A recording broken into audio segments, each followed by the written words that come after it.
Hitler's rise to power didn't happen overnight. It was the result of economic hardship, political instability, and fear-based manipulation.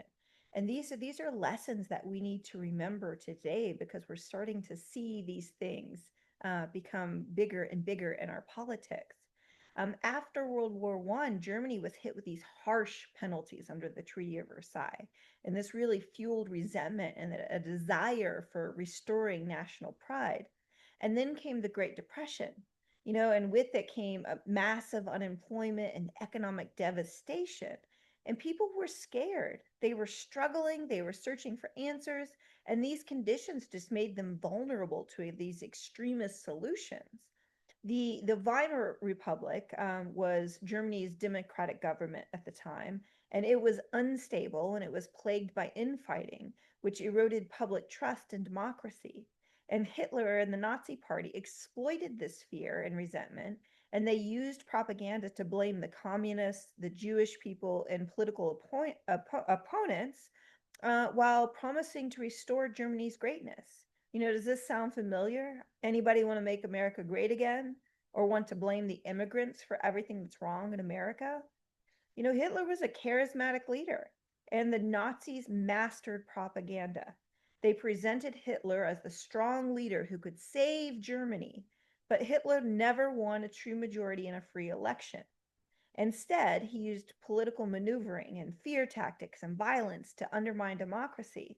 And events like the Reichstag fire were used to justify suppressing opposition and passing laws that granted Hitler unchecked power.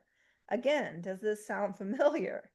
What's often overlooked is how some conservative politicians and elites supported Hitler early on.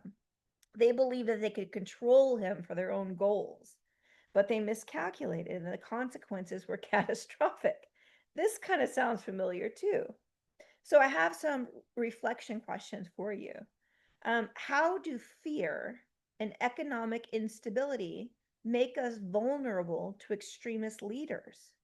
Where do we see blame and propaganda shaping our public opinion and our public policies today?